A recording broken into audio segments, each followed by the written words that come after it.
어느 나라든 역사적으로 도시나 문명의 발달은 큰 강을 중심으로 이루어져 온 것 같아요. 세계 4대 문명이라는 황하, 이집트, 메소포타미아, 인더스 문명도 모두 강을 끼고 발달된 문명이잖아요. 네, 그렇지요. 4대 문명이 발생한 지역은 모두 기후가 온화하고 땅이 기름지다는 공통점이 있어요. 큰 강이 흐르는 지역은 비가 오면 홍수가 나기도 하지만 상류의 기름진 흙이 강물에 실려와 농사를 잘 지을 수 있었어요. 농사가 잘 되면 식량이 풍부하고 생활에 여유가 생겨 자연히 문화가 발달하게 되지요. 그런 점에서 보면 한국 역사에서 한강이 차지하는 비중도 크지 않을까요? 그렇지요. 삼국시대부터 한강은 한반도 역사의 중심에 있었지요.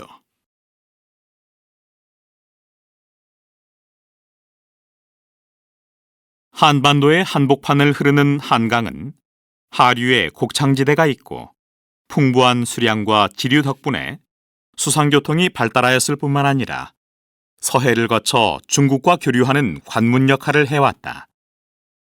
이러한 지리적 이점을 갖춘 한강은 1394년에 한양이 조선의 수도로 정해지면서 한민족 역사의 중심으로 분명하게 자리 잡았다.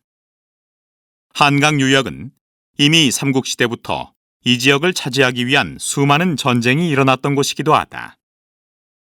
BC 3세기 말에서 BC 2세기 초에 한반도에 철기 문화가 전래되면서 각 지역에 국가가 성립되었다. 그리고 이들 사이에 전쟁이 벌어지면서 고구려, 백제, 신라, 삼국이 형성되었다. 삼국은 안으로는 체제를 정비하고 밖으로는 영토 확장을 위한 전쟁을 하는 가운데 한강 유역을 차지하기 위해 다툼을 벌였다. 삼국 가운데 가장 먼저 한강 유역을 차지한 나라는 백제였다. 백제는 한강 유역의 지리적 여건과 철기 문화를 바탕으로 급속히 성장했고 서해를 통해 중국과 교류하면서 문화를 발달시켰다. 그러나 남진 정책을 추진하는 고구려와 충돌이 계속되면서 백제는 475년에 500년 가까이 중심지 역할을 하던 한강 유역을 잃고 말았다. 고구려의 남진은 백제뿐 아니라 신라에도 위협이 되었으므로 백제와 신라는 함께 고구려에 대항하였다. 마침내 551년에 고구려로부터 한강 유역을 다시 빼앗아 백제가 하류 지역을, 신라가 상류 지역을 각각 차지하였다. 그러나 불과 2년 후인 553년에 신라는 백제가 차지한 지역마저 빼앗아 한강 유역을 완전히 지배하게 되었다. 이로써 신라는 서쪽으로 직접 중국과 통하는 해로를 얻었고 고구려와 백제를 억누르면서 삼국 통일의 기초를 마련할 수 있었다. 반면에 한강 유역을 빼앗긴 백제는 이후 점차 쇠퇴하였고 고구려도 한반도에서 주도권을 잃게 되었다. 이상에서 본 바와 같이 삼국시대의 한강 유역은 각국의 흥망과 깊은 관계가 있을 정도로 역사적으로 중요한 역할을 했다. 그러므로 한국 역사에서 한강 유역을 차지한다는 것은 곧 한반도를 지배한다는 것을 의미했다 해도 과언이 아니다.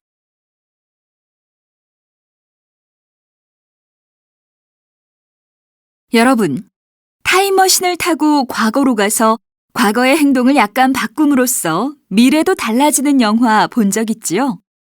네. 봤어요. 역사에는 가정이 없고 역사적 사실만 있다고 합니다.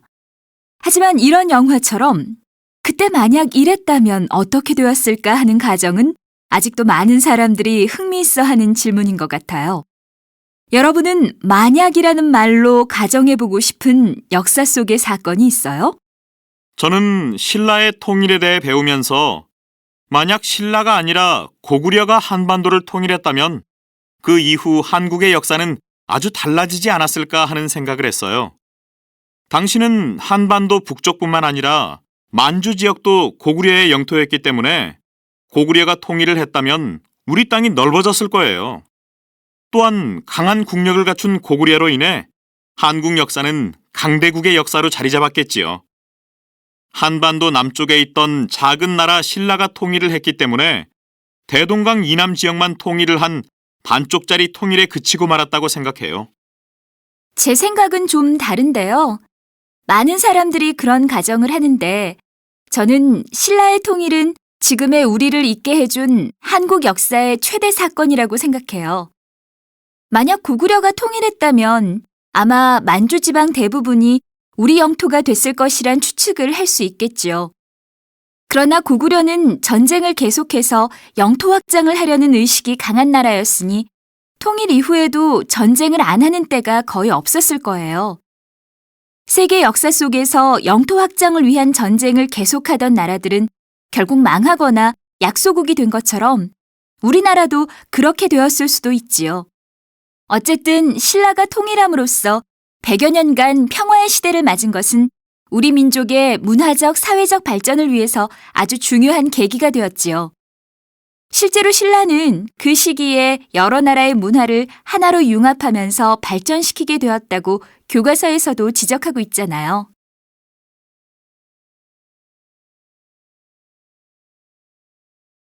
우리나라 집회에 등장한 인물들 몇 명이나 알고 계십니까? 이수진 기자가 전해드립니다. 1950년 한국은행이 처음 만든 지폐에는 이승만 전 대통령의 얼굴이 그려졌습니다. 살아있는 사람이 지폐에 나온 것은 이것이 유일합니다.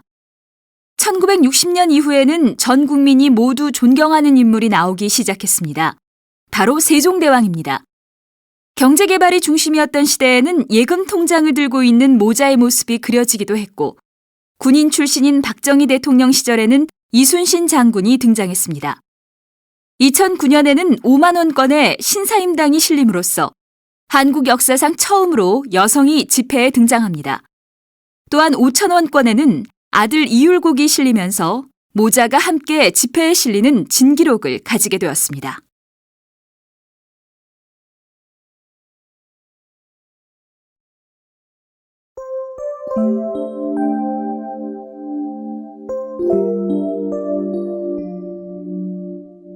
책을 좋아하던 세종대왕은 즉위한 후 지편전을 설치하여 학자들이 학문 연구에 힘쓰도록 했다. 어느 겨울날 세종은 밤늦도록 책을 읽다가 지편전에 불이 켜져 있는 것을 보고 추운 날씨에 누가 늦게까지 있는지 궁금해서 지편전으로 들어갔다. 거기에는 신숙주가 왕이 온 것도 모르고 독서에 열중하고 있었다. 세종은 새벽이 될 때까지 조용히 신숙주가 글 읽는 소리를 들었다. 그러다가 신숙주가 고단하여 꾸벅꾸벅 조는 모습을 보고 자신의 옷을 벗어 덮어주고 돌아갔다. 이튿날 아침에 잠이 깬 신숙주는 자기 등에 덮여있는 어이를 보고 그 은혜에 감동하여 눈물을 흘렸으며 그 후 더욱 학문 연구에 열중하였다.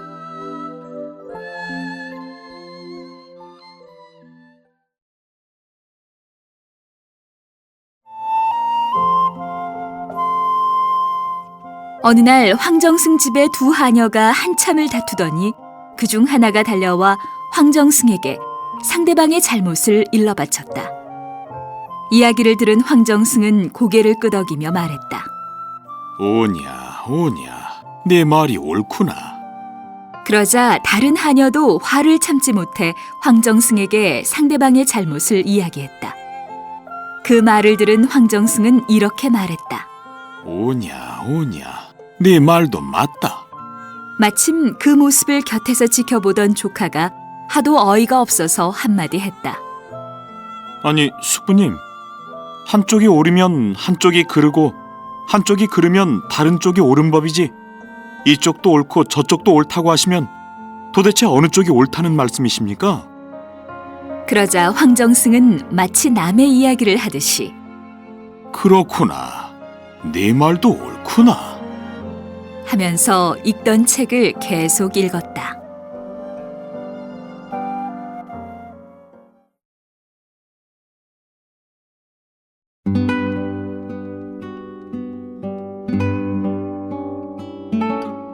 이순신 장군이 발포만호로 있을 때의 일이다. 어느 날 눈이 내리는 추운 겨울에 장군의 부인이 어린 자식을 데리고 면회를 왔다.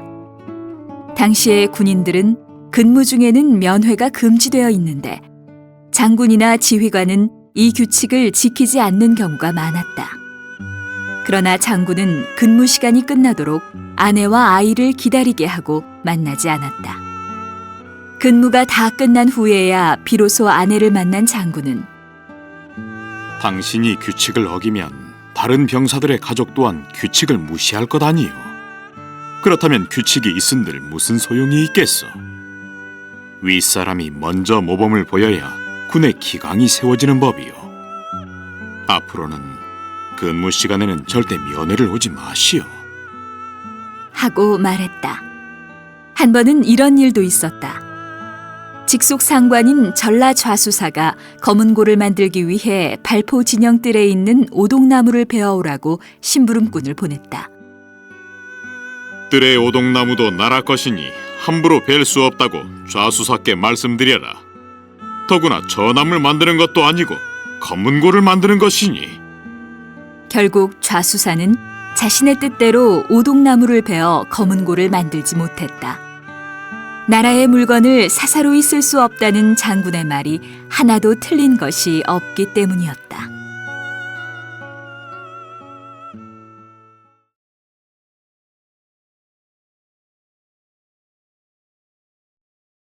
많이 알려진 이야기 중에 고대 그리스의 철학자 소크라테스에 대한 일화가 있는데요. 소크라테스가 감옥에 갇혔을 때 주위 사람들이 도망시키려고 했지만 그렇게 하지 않고 악법도 법이라고 하면서 독배를 마시고 죽었다는 일화가 있지요. 저는 소크라테스가 죽으면서까지 법을 지켰다는 점에 대해 많은 생각을 하게 돼요. 그러니까 지금 말씀하신 것은 악법이라도 법은 지켜야 한다는 말씀인 것 같은데 맞습니까? 제 말씀은 그게 아니고 소크라테스가 공정하지 않았을지도 모르는 당시의 재판 결과를 받아들이고 죽음을 선택한 행동에 대해 우리들이 생각해 볼 점이 많다는 뜻이었어요.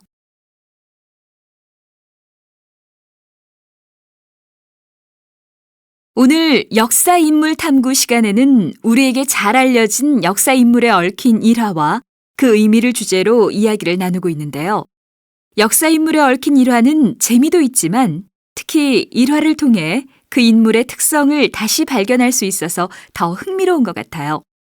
이를테면 발명왕 에디슨이 어렸을 때 닭장에서 계란을 품고 몇 시간을 앉아 있었다는 일화에서는 에디슨의 호기심 많은 성격을 읽을 수 있지요. 인물에 얽힌 그런 일화들이 정말 많지요. 독일의 유명한 철학자 칸트는 매일 오후 3시에 정확하게 동네 앞 산책을 다녔기 때문에 사람들이 칸트를 보고 시계를 맞췄다는 이야기도 있잖아요. 네. 그런데 일화의 의미나 그 해석에 대해서는 간혹 의견이 엇갈리는 경우도 있지요. 많이 알려진 이야기 중에 고대 그리스의 철학자 소크라테스에 대한 것이 있는데요. 소크라테스가 감옥에 갇혔을 때 주위 사람들이 도망시키려고 했지만 그렇게 하지 않고 악법도 법이라고 하면서 독배를 마시고 죽었다는 일화가 있지요. 저는 소크라테스가 죽으면서까지 법을 지켰다는 점에 대해 많은 생각을 하게 돼요. 그러니까 지금 말씀하신 것은 악법이라도 법은 지켜야 한다는 말씀인 것 같은데 맞습니까? 제 말씀은 그게 아니고 소크라테스가 공정하지 않았을지도 모르는 당시의 재판 결과를 받아들이고 죽음을 선택한 행동에 대해 우리들이 생각해 볼 점이 많다는 뜻이었어요. 소크라테스의 죽음에 얽힌 일화는 유명하기는 한데 소크라테스는 실제로 악법도 법이라는 말은 한 적이 없다고 해요. 다만 자신이 법을 어기면 법질서 전체가 붕괴된다는 의미의 말은 했다고 해요. 즉 자신이 도망친다면 자신의 목숨은 살릴 수 있겠지만 법질서는 무너진다고 생각한 거지 악법도 법이니까 지켜야 한다는 의미는 아니었던 거지요.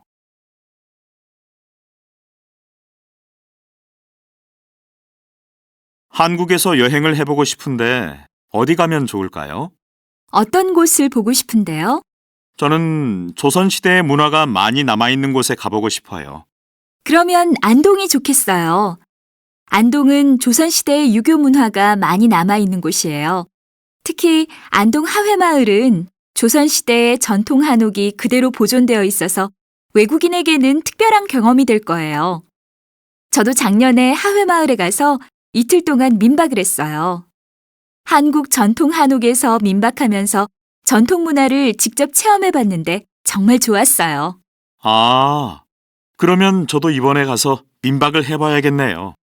한 번쯤 한국 전통 한옥에서 자보고 싶었거든요.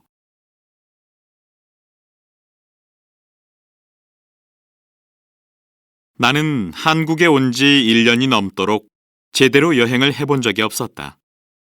한국을 알려면 여행을 많이 하되 경주를 먼저 가보라는 친구의 권유로 나는 이번 연휴에 경주에 다녀왔다.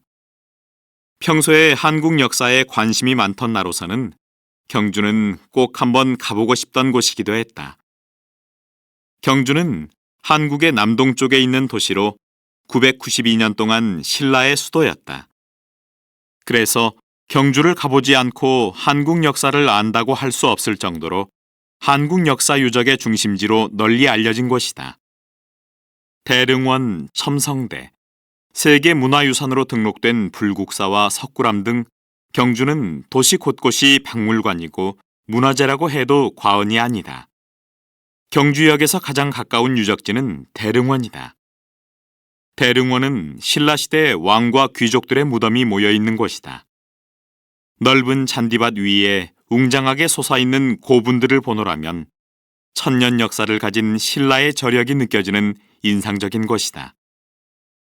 경주 시내를 산에서 내려다보면 낮은 건물 사이로 작은 산과 같이 솟아있는 고분들이 눈에 띈다.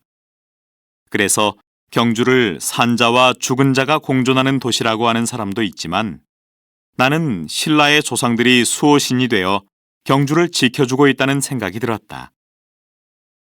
대릉원을 뒤로 하고 길 건너편을 따라 걸으면 첨성대가 나온다.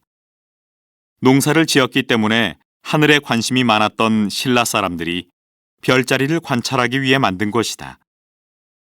첨성대에 쓰인 돌은 모두 362개인데 신기하게도 이것은 음력 1년의 길이와 일치한다. 또한 꼭대기층은 긴 돌을 우물정자 모양으로 얹었는데 정확히 동서남북을 가리키고 있다. 소박한 모양의 첨성대에 놓인 돌 하나하나에 과학이 숨어 있다는 것이 벅 흥미로웠다. 토함산에 있는 불국사는 이름 그대로 삼국을 통일한 신라가 사람들이 사는 땅 위에 부처님의 나라를 만들겠다는 의지가 있었음을 보여주는 곳이다. 불국사에는 여러 문화유적이 많지만 나는 절 앞마당에 있는 다보탑과 석가탑이 기억에 남는다. 다보탑은 화려하고 복잡한 장식으로 빼어난 아름다움을 자랑한다. 반면 옆에 있는 석가탑은 아무런 장식도 하지 않아 단순하고 소박하지만 초라하지 않고 어떤 위엄이 느껴지는 탑이다. 지금도 파란 가을 하늘을 배경으로 솟아있던 석가탑이 내 가슴에 남아있다. 석굴암은 토암산 중턱에 석굴을 만들어 석가 열의 불상을 중심에 모시고 주위 벽면에 보살상, 제자상, 역사상, 천왕상 등을 조각해 놓은 곳이다. 이곳은 신라 불교 예술의 최고 걸작으로 알려져 있다.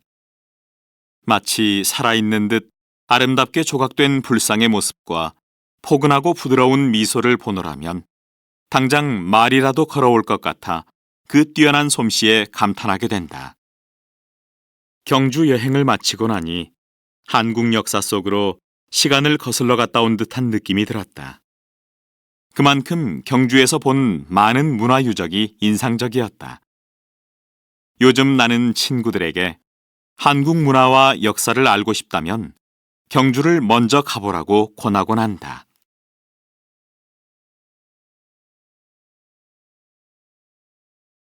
선생님은 여행가이시면서 여러 권의 여행기도 내신 바 있는데요. 오늘은 여행 후 쓰는 기행문에 대해 좋은 말씀 좀 해주세요. 선생님은 여행이 끝나면 기록으로 남기시는 분인데 기행문을 쓰면 어떤 이점이 있을까요? 좋은 점이 많지요.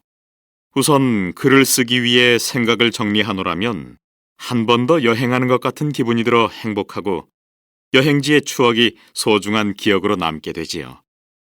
그뿐 아니라 기행문은 낯선 곳을 여행하면서 겪은 경험과 느낌들을 사람들에게 소개해주는 일종의 안내서이기 때문에 그 안내를 잘 하려고 하다 보면 자연스럽게 문장력과 사고력을 기를 수 있게 돼요. 많은 사람들이 여행을 하지만 막상 그 경험을 글로 쓰라고 하면 어렵게 생각하는데요. 어떻게 하면 좀 더 쉽게 기행문을 쓸 수 있을까요? 그냥 무작정 쓰려고 하면 부담스러우니까 좀 준비를 해야 돼요. 먼저 떠나기 전에 가고자 하는 곳에 대해 조사를 하는 게 좋아요. 여행할 나라나 유적지와 관련된 책, 영화 등 여러 자료를 찾아보고 미리 공부해두면 여행지에서 더 깊은 인상을 받을 수 있어요. 실제 여행지에서는 사진만 찍지 말고 입장권이나 안내서 등을 꼼꼼히 챙기고 그때그때 떠오르는 생각도 메모해 놓으면 여행 당시 느꼈던 감상이 시간이 흘러도 남아있게 돼요. 여행에서 돌아오면 여행 날짜 순으로 사진과 각종 자료들을 모아 파일을 만들어두면 기행문을 쓰는데 도움이 많이 되지요. 기행문은 여러 가지 방법으로 쓸 수 있겠지만 일반적으로 쉽게 쓸 수 있는 형식은 어떤 것이 있나요? 처음, 중간, 끝으로 나누어서 쓰는 게 좋아요. 첫 부분은 여행지에 대한 소개와 여행을 하기 전의 느낌, 그 여행에서 얻고자 하는 것에 대해 써요. 글의 중간에는 실제 여행에서의 여정, 견문, 감상 등을 적으면 돼요. 정리해 놓은 파일을 바탕으로 하되 여행 일정 순으로 쓰는 게 쉬워요. 끝부분에서는 여행을 하면서 느낀 전체적인 감상과 교훈 등에 대해 쓰고 마무리하면 되지요.